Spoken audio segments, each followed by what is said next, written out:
ला ला ला ला ला ला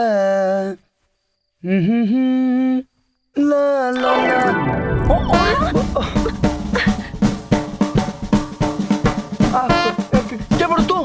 यही सवाल था हम तोरा से पूछा तानी, तू के बाड़ा? हमारा घर में घुस के हमरे से सवाल।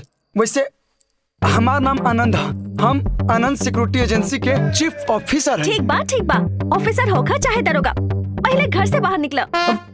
हम घर से बाहर निकली? मतलब हमारा घर से तू बाहर निकलबू? तू जा निकला। अरे बुद्धू, तोहार कमरा में ही हमार कपड़ा रखल बा, तो बाहर जाइबा तबे नु पहिना। अब जाई ना प्लीज।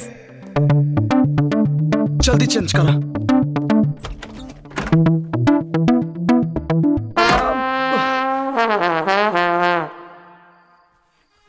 का जमाना आ गया, नहा धोआ के चोरी होता है।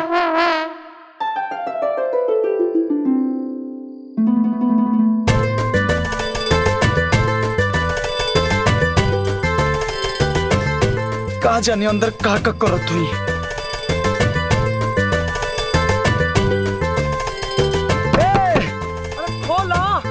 निकलबू की तार प्राण छूट गईल। खोला ना तो किली तोड़ दे। खोल। अरे खबरदार जी, हमारे खाने के हाथ लगल होता।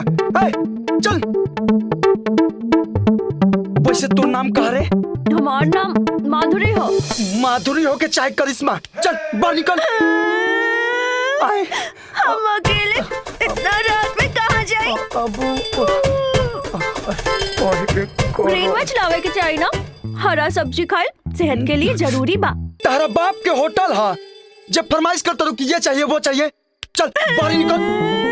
अरे बाप, कैसन मरद बाटे, हे भगवान। खुद के चीफ सिक्योरिटी ऑफिसर कहेला, और अब हम अकेला लड़के के इतना रात में भगावत आ रहे।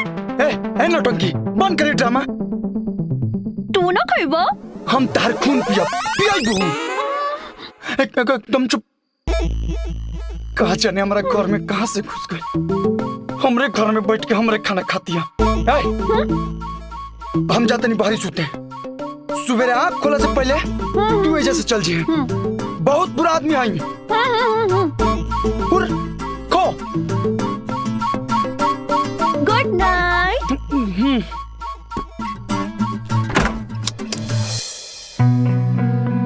चाहे खून पिया चाहे जे करा, अब तू ही उहाओ जेकर हमके तलाश रहे।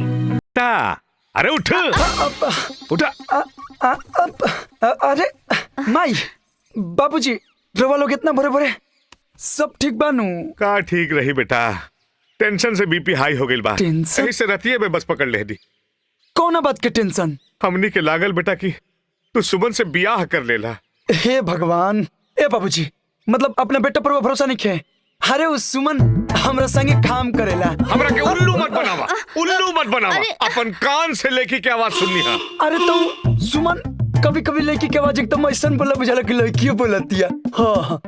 अगर कोनो ऐसन वैसन बात बा तो क्लियर कट बता दा, हम अब ये सल्टा दे।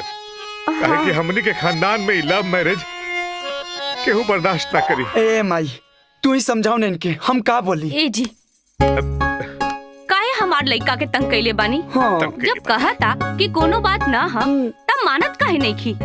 हमरा अपन बबुआ पे पूरा भरोसा बा। माई बबुआ, हाँ तू बाहरी काहे सुतल रहल? माधुरी का बड़बड़ा रहल बाड़े तू?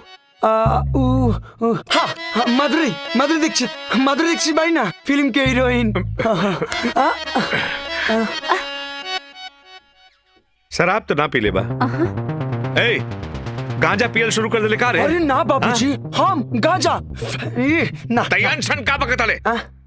तारा बाहरी सुते में माधुरी दीक्षित के का हाथ बा? हाँ, हम माधुरी दीक्षित की रातें फिल्म देखनी। जोरा जोरी चने के खेत में जोरा जोरी डांस तो दिखा देला। अब पूरा कथा इधर सुनाई बा कि अंदर ले चलवा। चला ना बाबूजी, ना माई ना वो फ्लैट बहुत गंदा बा।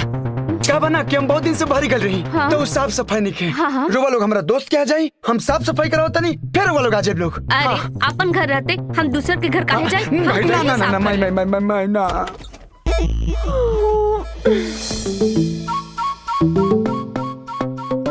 Good morning.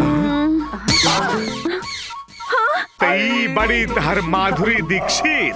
ना जी ना, अब हम माधुरी दीक्षित ना हैं। हमरा मालूम बा बेटा तू माधुरी दीक्षित नहीं खू, तू सुमन बड़ू एकर मेहरारू। ऐसा कोनो बात नहीं के, ये हमर मेहरारू ना है।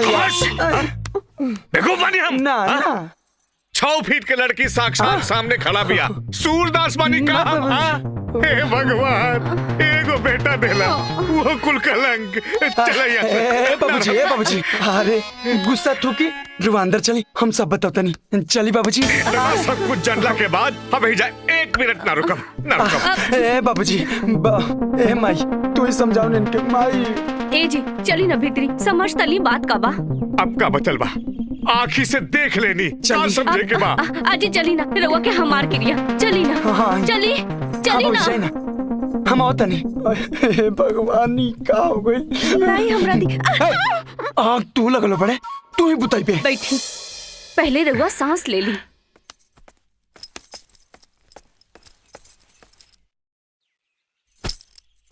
प्रणाम बाबूजी। बाबूजी, हम आनंद के पत्नी ना हैं। हाँ। हमार नाम माधुरी बा। हमार सौतेला भाई संपत्ति खातिर हमार जान के दुश्मन बनल बा। अपन जान बचावे खातिर हम एहिजा छुपल बानी। हमरा आनंद के छोड़ केहू पे भरोसा नहीं के। रउआ लोग हमरा खातिर आपस में झगड़ा ना करी, हम कहीं और छुप जाए। चला चला, हम तेरा के बारी छोड़ देते हैं, चला। रुका, ई बबुनिया बेजा से कहीं ना जाए। हाँ हाँ, यही जे रही। बड़का सुरक्षा गार्ड बनल बड़ा ना, त कर इनकर सुरक्षा। बाबूजी, इनकर सुरक्षा हम। हाँ तू। बाबूजी। बाबूजी ना हमार सठी आगल बन बढ़ौती में कौनो एरू के लड़की आई सुरक्षा करा। ऊ तो चोरनी के हम छोड़ब ना, खूब हंसत यानू। लाई हम बना देता नी। हट, लसन यहाँ ढेर चिपका मत। एक तो चोरनी ने घर में घुस लो, ओकरा बाद माई बाबूजी के पटा लिए लो। कितना चालू पड़े रे हैं? और वाह, कहा कहानी सुनो लो। पूरा एक्टिंग के सामने ना माधुरी दीक्षित भी फेल पड़ी। अगर खैरियत चाहत ना तो चुपचाप हमारे घर से निकल जाओ, वरना अमरीशपुरी बने में हमारा देरी ना लागी। हंसत रवि, हंसत रो। उस सुमनवा के चक्कर में हमारे माई बाबूजी आ गिलन, न तो अभी तोरा को उठा के फेंक देती। अच्छा उठा ले बा। उठाई ना, उठाई। अरे पेशौरा। अरे आनंद। माई चाय ऊंचे पति। जमाना आ गइले बोले बाबा, का जमाना आ गइले बोले बाबा, का जमाना। का पार्टनर?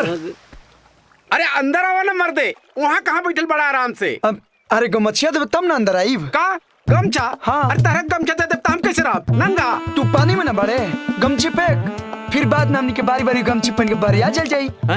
अरे देखत का बड़े, ऐसा बात बा। फेंक ना, क्यों नहीं के देखत? हाँ तो निकाला तनी गमछा आराम से। हाँ आराम से फेंक रहे हैं झट से, आजा तू फट से। हाँ चलो पार्टनर, बाय बाय। आनंद हाँ? देखा है ठीक नहीं क्या होता, बहुत बहुत मजाक होता। मजाक होता है? तू जो मजाक करके हमारे माई बाबूजी के हमारे घर ले दिले तौन। हाँ अरे तो भाई इतना अच्छा बात बा। अच्छा बात बा। अच्छा बेटा आवा तनी, हम अपन अच्छे लाल के तोरा के अंदर देखावा तनी। आवा आवा आवा, अरे आराम से। आराम से आवा तनी, आराम से। हाँ? अरे देखो अरे अरे मन तक करता तू नीचे पैंट बजा बजा दी। डुबा देबे का? अरे अरे चाचा चाची आ गेले तो हमरा पर का भड़का तरा? अरे केकरो माई बाबू मिले जुले ना आवेलन? अरे माई बाबूजी आवेलन, हम कहाँ कहतनी, लेकिन गौर में लड़की पकड़ा गई। का? हाँ। लड़की? अच्छा बेटा, मजा मारल तू आराम से। अब भड़का तरा हमरा ऊपर, हम कनी तहरा के लड़की बुलावा। अरे हम लड़की बुलाई नहीं, लड़की घर में घुस गई। वाह गुरुजी वाह, का कहानी गढ़ले वाला। हमके बोमला समझता रहा है? हम तो आंख बिछा के बैठे हैं, हमारे घर में तो कोई लड़की नहीं आई आज तक। अरे तू मुंह बंद रख, मुंह काहे बंद मुंह बंद रख, रखी काहे? हाँ? अभी तो हमको डुबावत रहला है ना, हैं? हम ही कहली कि लड़की बुलावा घर में आराम से। माई बाबूजी हमारे पास शक कैलन, अब तू हमरा पे शक करते नु जो अरे- आज के बाद दोस्ती खत्म। अरे यार सुना ना मर्द। चल हमरा अरे के सुना नाराज काहे होता रे? अगर सुंदर बा तो बना देना हमार भौजाई आराम से। हाँ? बौरा गिल बड़े हाँ? मतलब दिमाग सही जगह पे पाकी ना तोर कोनो अगर रही हम ओकरा के बीबी बना ली ना, ओकर नाम जानते ना आता पता कहवा किया कहवा के ना बियाह कले भौजी बना दा। देखा ज्ञानी ध्यानी संत शिरोमणि श्री श्री 108 बाबा सुमनदास जी का कहना है कि घर आई हुई लड़की को भगाना नहीं चाहिए। ई कौन महात्मा है मेरे? तोरा मजाक सुझाता हमें जब टेंशन बनी मुंह दे बे पनी में डाल के डर में का फिकर नॉट, टेंशन इधर शिफ्ट कर दे। देख पार्टनर, पहले वो लड़की के हमारे घर से बाहर निकाल, तू अपने घर शिफ्ट कर ले। ओके पार्टनर, डन डन। तू ओके मूवमेंट की खबर देते रही, हम उठा ले आराम से। ओके हाँ। चलो बाहर चलो। अरे ना ना ना ना,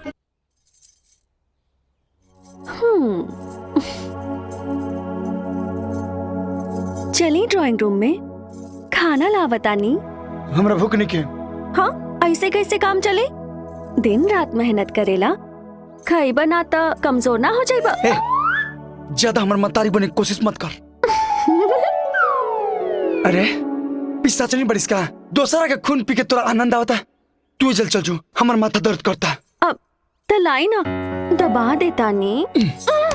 तू भाग जो, जैसे मन तो करता कि तोरा हम गर्दन दबाती। हाय, वो मौत भी कितनी हसीन होगी जो सनम के हाथों नसीब होगी। अरे बेटा का कर लगला, खाना खाला। हम मैया बतानी बक। आवा बेटा बैठा। आनंद बेटा, माधुरी बहुत अच्छा लेके भी है, एकर सुरक्षा ठीक से करिए। कैसन राक्षस एकर भाई बा।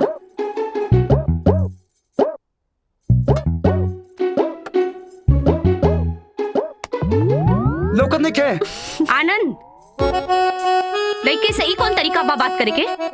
माधुरी बेटा, तू भी ना खाला। लेकिन बाबूजी हम कैसे नहाई? अब हमरा लगे एक्स्ट्रा कपड़ा नहीं खे। तरह लगे एक्स्ट्रा कपड़ा नहीं खे। ए आनंद, इनका लेके तू बाजार जा और इनका पसंद के कपड़ा खरीद ला। का भाई बेटा? पानी पानी दा।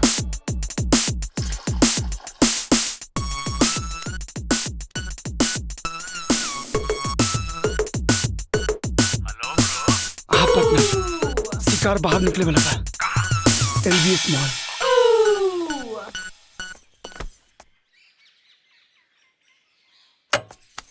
बैठा। ए, हाथ हटाओ। काहे? करंट लगता। एकदम बेसर में बड़े कार है। अब छोड़।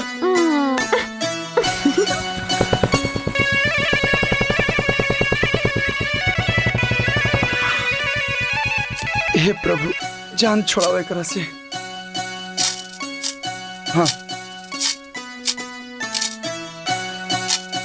अल्लाह तो हम लोगों को जोड़ी सलामत रखे।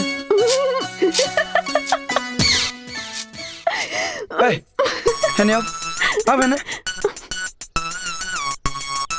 चल बक। देखा ढेर आसा मत तो बैको से नीचे गिरा देनु तो मैं बत्ती से झड़ जाई। माई बाबूजी के चलते तरह का बर्दाश्त करता नहीं। अरे अरे कहाँ जाता रू? देखा ढेर मजबूरी का फायदा मत उठावा।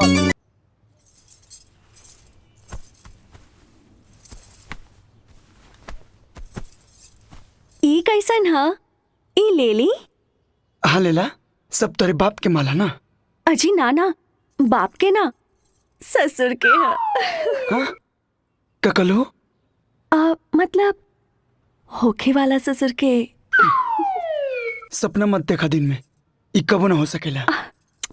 चिढ़ा मत ना, हर समय एक के मूड में रहेला। अच्छा सुना, एगो कपड़ा अपना पसंद के ले देना।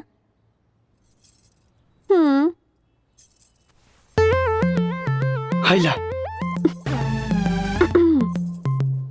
एजा ट्राई करें कि घर चल के।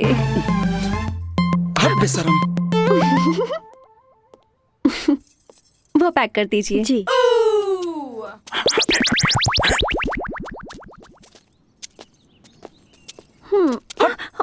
शांति से चलने क्या जाता रहा? हाथ हटाओ। हम ना खाए। खा ली ना। अरे हम कह दें कि एक बार ना खाए तो जबरदस्ती खा खाए। ली ना। अरे हटाओ ना। It's okay, it's okay, it's भाई साहब, सॉरी भाई साहब। भाई साहब, अरे सुनिए सुनिए, इसको हॉस्पिटल लेके जाइए, हॉस्पिटल लेके जाइए। Ambulance, ambulance. अरे इसको ले चलो। डरने के गम तू झूठो के का। तू ले जाओ, तू खा खा। अरे बहुत अच्छा आइसक्रीम। कुछ नहीं का भाई। का हो बाबा ज्ञानी ध्यानी सुमन दास जी डुबा दिलन लुटिया। मतलब यही बल पे तू करके अपना घर ले आवल चाहत रहा। आज था लग गइल कि हम कितना झेलता नहीं। अब ढेर इज्जत मत उतारा यार, हो जाला कबो कबो। अब हमरा का मालूम रहे कि नकिया पर आइसक्रीम लग जाए, हम अपने ही जाल में फंस के बेहोश हो जाए आराम से। चुप रहा। चुप। अब तू मत चिढ़ा। अब मतलब आगे कुछ होई कि टेंशन लेवे के शौक उतर गई। ओहे तो सोचा नहीं, सोचा था आराम से। सोचा सोचा हमार तो दिमाग हैंग हो गइल बा। एगो हमर माई बाबूजी हद कदल बने, हम ओकरा के भगावल चाहते तो उ लोग बसावल चाहता लोग। पता ना ओकरा खर खानदान में केहू कर खोज खबर लेवल बा कि ना। ना ना ना ना पार्टनर आइडिया आइडिया। हाँ है ना वैसा।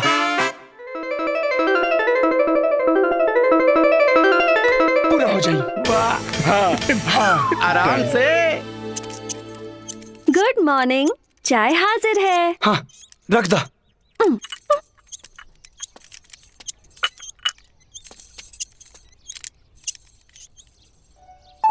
अब जा कि छतिये पर सवार हो कबू। काहे यही जबानी था प्रॉब्लम बता रहा के। सबसे बड़ा प्रॉब्लम तो तू ही बाड़ू। कितना आदमी यही प्रॉब्लम खातिर तरसेला। जे तरसेला नु ओकरे भेजा कस बला टल जाइत। टल जाइब, समय आई तो चल जाइब। सच सच बताओ तू हमारे घर में काहे घुसल बड़े? कहानियत बतौर। कहानी ना, हमरा के अपने सौतेला भाई से जान के खतरा बा। फिर झूठ बोलता रहे। ए ये गोली ना हमारे बाप माई पे चली। हमरा पना एक बात कान खोल के सुन ला कि तोरा भाई से जान के खतरा होके चाहे ना होके, लेकिन हम तोर खून कर दे। अच्छा कर देना, रोक ले के बा। मजाक बुझाता जान ले लब तोर। हाय आप क्या मारेंगे मुझे मेरे सनम, कब का मर मिटे हैं आपकी अदाओं पर हम। छोड़ अरे बस शर्म को कितनी भी पड़ेगा।